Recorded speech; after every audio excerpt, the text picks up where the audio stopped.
akin kung bakit nakaburo si nanay, ha? Bakit ka ba naniniwala dun, ha? Ang totoo mong nanay, busy. Di ba sinabi ko na to sa'yo? Pero tay! Wala nang pero-pero. Huwag mo akong hintayin magalit, Scarlett. Di mo magugustuhan. Hindi pwedeng hindi si nanay yung nakita ko sa cellphone. Alam na alam ko yung tsura ni nanay. Malalaman ko rin sikreto mo, tay. Oh, Scarlett, aalis ako ulit, ha? Huwag kang pasaway.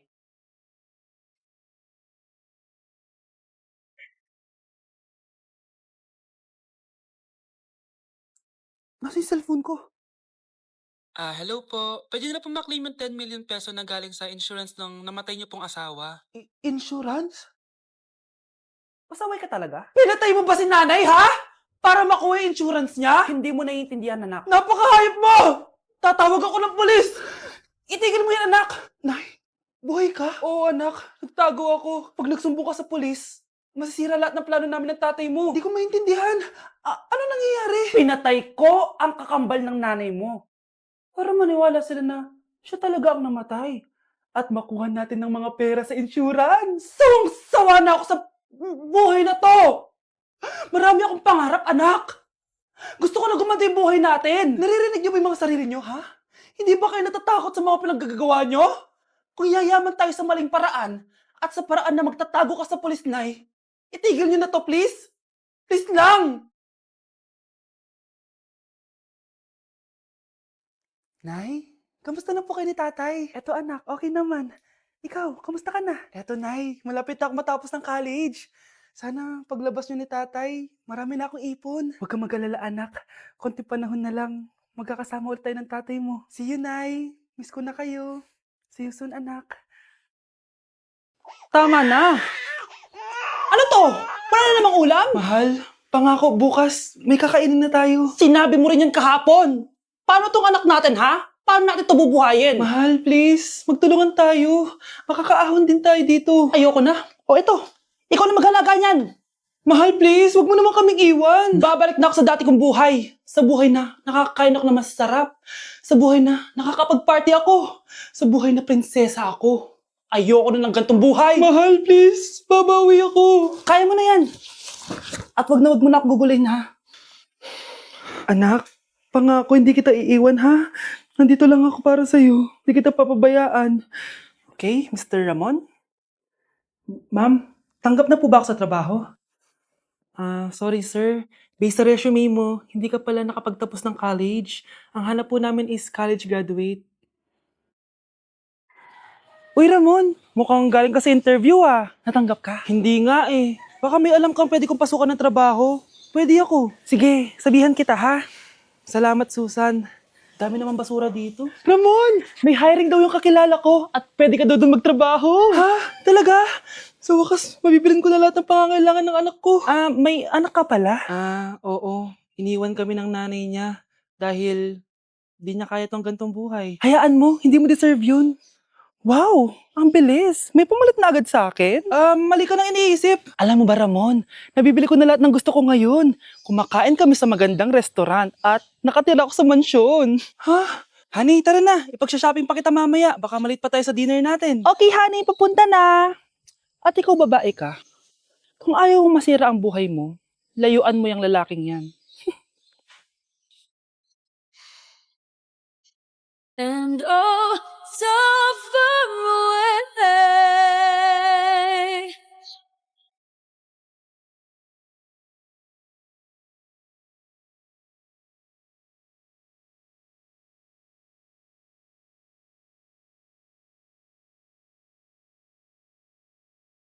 Then you gotta roll the dice. If you like me, blink twice. Are you naughty or nice? Maybe add a little spice. If you're trying to roll the dice, let me give you some advice. If you like me, blink twice. Hindi ka pwedeng mamatay!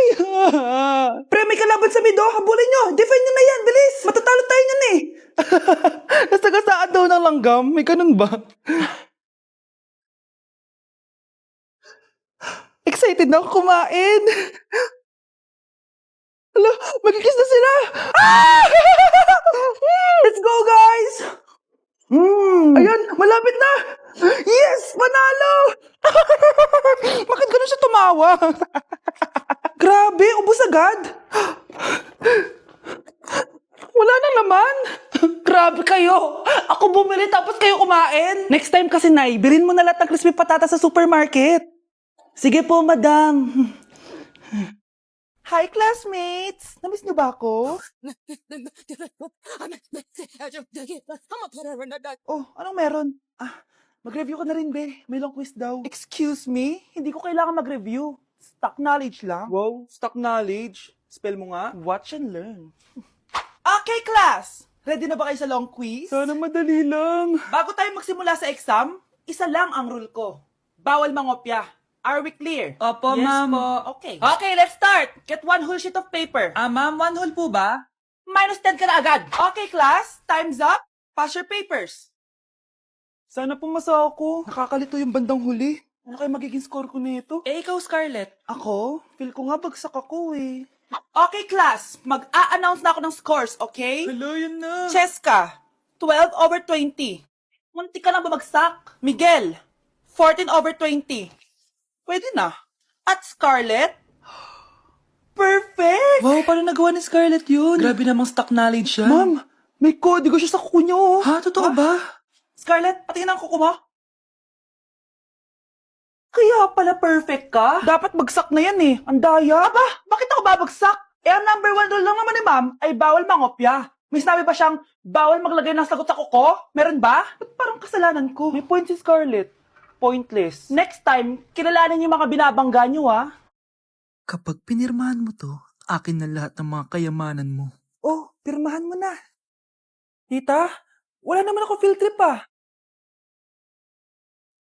Hindi pa ba sinasabi ng teacher niyo na may field trip kayo? Anak, okay lang. Pipirmahan ko na to para makasali ka sa field trip niyo. Walang iya ka talaga, Rosa. Wala ka talagang titira sa akin, ha? Manda ka talaga sa akin. Mabilis ka talagang utuin, Susan. Salamat, Mare. Ramon, napapirma ko na siya. Atin na ang bahay, pera at mga ari-arian niya. Magaling ka talaga, Rosa. Kaso kailangan na natin kumilos na mabilis. Kasi sabi ng doktor, nagre-recover na yung mata niya. Ano? Kaya bukas na bukas din, papalayasin na natin sila. Total, nakuha na natin ang gusto natin. Nay, bakit mo pinirmahan yun, ha? Maliban natin kung ano nilalaman ng papel na yun. Huwag kang mag-alala, anak. Malapit nang matapos ang maliligayang araw ng tatay mo at ng kabit niya. Tita, bakit may dala kang maleta? Aba, syempre. Lilipat na ako dito sa bago kong bahay. Ano? Tay, ano ibig sabihin nito, ha? Nakalagay dito sa papel na pinirmahan ng nanay mo na amin na tong bahay, mga sasakyan niya, at ang mga pera niya. Napakahayop nyo! Bakit ang ingay? Ano nangyayari? Nay, kinuha na nila lahat sa atin! Ayan, magsama kayo mag-ina. Ngayong nasa amin na ang lahat, pwede na kayong lumayas. Ramon, magsa-celebrate tayo, ha? Ang galing nyo din, no? Ha? Nakakakita ka? Bago kayo mag-celebrate, i-check nyo muna kung pirma ko ba talaga yung nakalagay dyan. Hindi pwede to! Tay! Attorney! Kita mo naman kung ano ginawa na tong dalawang to, di ba? At nandito na rin ang ebidensya na magpapatunay na naghaharutan sila sa loob ng bahay ko. Anong gagawin nyo sa amin, ha? Mahal, huwag mo naman gawin sa amin to, please, oh. Magbabago ako, please. Oh, sorry kung natatapakan kayo pagka-love team nyo, ha?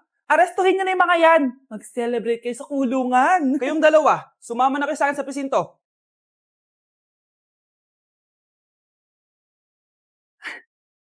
Nay, bakit po? Mga sinungaling kayo? Paano niyo nagawa sa akin to, ha? Nay, anong sinasabi mo? Hindi namin maintindihan. Ikaw, Scarlett. Sabi mo doktor ka, di ba? Bakit katulong ang trabaho mo sa New York, ha? Nay. Ikaw, Brianna. Teacher ka, di ba? Bakit nakita ka nilang nasa bar at sumasayaw-sayaw ka pa? Ikaw, Michael. Akala ko may engineer na ako. Ngayon pala, nangi-scam ka lang ng tao! Bakit niyo tinago sa akin to, ha? Nay, hindi kasi ako nakapasa bilang nurse sa New York. Sabi nila, mas magaling kasi talaga si Brianna compare sa akin. Kaya rumakit muna ako bilang katulong para makapag-aral ulit. Oo, Nay, sumasayaw ako sa bar. Pero di ko binibenta ang katawan ko. Kinilangan ko lang yung pera para makagraduate na ako bilang teacher. Ayoko na kasi manghingi sa'yo eh. Ang baba kasi ng sweldo ng engineer, Nay, kaya humanap ako ng paraan para kumita ng pera. Alam ko mali ang pagiging scammer pero yun ang bumuhay sa akin, Nay. Mga anak! Sana sinabi niyo sa akin! Pamilya tayo dito, diba? Magtutulungan tayo! Bakit tinago niyo sa akin? Natakot kasi kami, Nay, na baka ma-disappoint ka namin. Alam kasi namin yung paghihirap mo. Mapag-aral lang kami. Anak ko kayo. Gagawin ko lahat para sa inyo. Sa tingin niyo ba hindi ko kayo tatanggapin, ha? Kaya itigil niyo na yung mga ginagawa niyo. Lalo ka na, Miguel. Opo, Nay. Sama-sama tayong bumangon. Nay, sorry. Wow, ang sweet naman. Isa ka pa. Gusto mo talaga masira itong pamilya namin, no? Lumayas ka dito, pamilyang peke! Ano? Palibhasa, di ka mahal ng pamilya mo. Mga ate, kuya, proud pa rin kami sa inyo. Mga anak, simula ngayon, sama-sama na tayo, ha? Walang iwanan at walang magtatago, ha? Promise? Promise, Nay. Hindi na kami magtatago.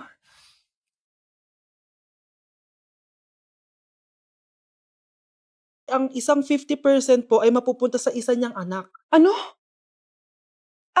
Baka yan yung isa naming anak na nawala? Oo, sa amin na lang yan. Ako!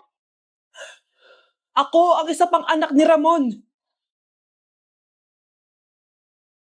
Oh, akala ko ba nawawala yung isang anak ni Ramon? Attorney naman, huwag ka maniwala dyan. May sakit kasi sa utak yan. Wala akong sakit, attorney. Maniwala ka, please. Kailangan ko pa ng sapat na ebidensya para maniwala ako sa'yo. Sige na, babalik na lang ako. Ito na ba yung bagong bahay ng anak ko? Ikaw, babae ka? Sinubukan mo pang agawin sa amin ang kayamanan ng tatay mo? Ang sama nyo, tita! Gusto nyo kunin lahat! Well, hindi naman maniniwala sa'yo si attorney dahil wala kang ebidensya. Tao po, attorney po ito. Nandiyan si attorney. Halika dito. Ayan, ikukulong muna kita dito sa bodega hanggat hindi ko pa nakukuha ang mga kayamanan. Yes, attorney.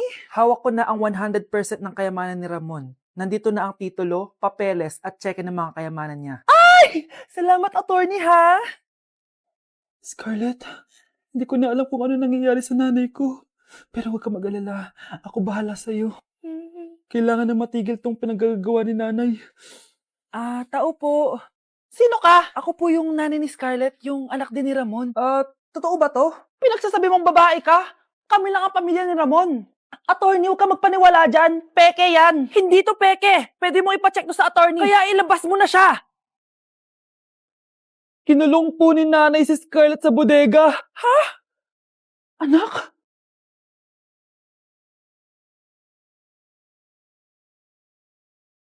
Kakagising ko nga lang pala mga mare. Charot lang, kanina pa ako gising. Habang tumatae nga pala ako mga mare, bigla ako may naisip ng pagkakakitaan. Kaya naman nagpahatid na ako mga mare sa malapit na grocery sa amin. Bagong-bago nga pala itong naisip ko mga mare at wala pa nakakagawa nito. Bumili na nga ako ng mga kakailanganin ko mga mare para hindi tayo maubusan ng stocks mamaya. Pagka uwi ko nga, inumpisan ko na agad magluto mga mare. Para naman marami tayong kitain ngayong araw. Wala talagang lugi dito sa small business na naisip ko. Dahil sa isang pack na to, 200 orders na ang magagawa ko dito mga mare. Kakaiba talaga tong fries ko mga mare. Dahil sinigang powder ang nilagay ko dito mga mare. Ito nga pala yung 70 pesos mga mare. Sobrang sulit na talaga. Sa sobrang mura nga nito mga mare, nanganganib pa ako malugi. Pero hindi na importante yun mga mare, basta marami tayong customers. Nakakatakam nga tong sinigang fries natin mga mare, for sure dadayuhin to. Hindi na talaga nakapaghintay ang mga customers natin mga mare. Kita nyo naman sa mga mukha ng mga customers natin mga mare na masaya sila. Sobrang nagustuhan nga nila yung sinigang fries natin mga mare. Babalik-balikan daw nila to. Ang saya pala kumita mga mare, lalo na't galing sa dugot pawis.